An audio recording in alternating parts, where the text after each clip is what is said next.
कहानी भूतिया railway station. Rajasthan के एक छोटे से कस्बे में एक पुराना रेलवे स्टेशन था जिसे नागिनपुर स्टेशन कहा जाता था। स्टेशन की बनावट पुरानी और जर्जर थी और अब वहां कोई ट्रेन नहीं रुकती थी।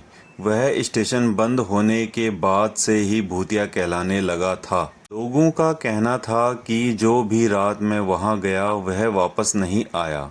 विनय, एक साहसी युवक, ने इस स्टेशन पर जाने की ठानी।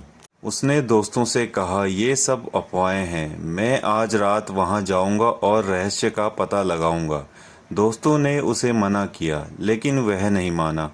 उस रात विनय टॉर्च और एक कैमरा लेकर स्टेशन पर पहुंचा। स्टेशन पर सन्नाटा था। प्लेटफार्म पर बस कुछ टूटी फूटी बेंच और जंग खाए हुए लोहे के खंभे खड़े थे। हवा चलने से पुराने बोर्ड से टकराते हुए धातु की आवाजें आ रही थी जो माहौल को और डरावना बना रही थी। विनय ने हिम्मत करके प्लेटफार्म का चक्कर लगाया। अचानक उसे लगा कि कोई पीछे से उसकी ओर देख रहा है। उसने मुड़कर देखा लेकिन वहां कोई नहीं था। वह थोड़ा सहमा लेकिन उसने अपनी टॉर्च चालू रखी। जैसे ही वह टिकट खिड़की के पास पहुंचा, उसे एक तेज ठंडी हवा का झोंका महसूस हुआ। अब उसे सच में लगने लगा कि कुछ अजीब है। उसने कैमरा चालू किया और चारों ओर रिकॉर्ड करना शुरू किया। तभी उसने देखा कि प्लेटफार्म के दूसरे छोर पर एक महिला खड़ी है। सफ़ेद साड़ी में उसके बाल बिखरे हुए थे। विनय का दिल तेजी से धड़कने लगा। वह चौंक गया। कौन है वहाँ? उसने जोर से पुकारा लेकिन कोई जवाब नहीं मिला। महिला धीरे धीरे उसकी ओर बढ़ने लगी। विनय के पैर कांपने लगे पर वह पीछे हटने लगा।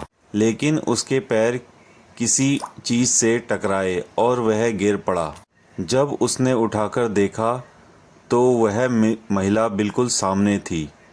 उसकी आंखें पूरी सफ़ेद थी, चेहरा डरावना था। विनय घबराकर चीखने ही वाला था कि तभी महिला हवा में गायब हो गई। विनय वहां से भाग खड़ा हुआ और वापस गांव पहुंचा तो उसने अपने दोस्तों को सब बताया।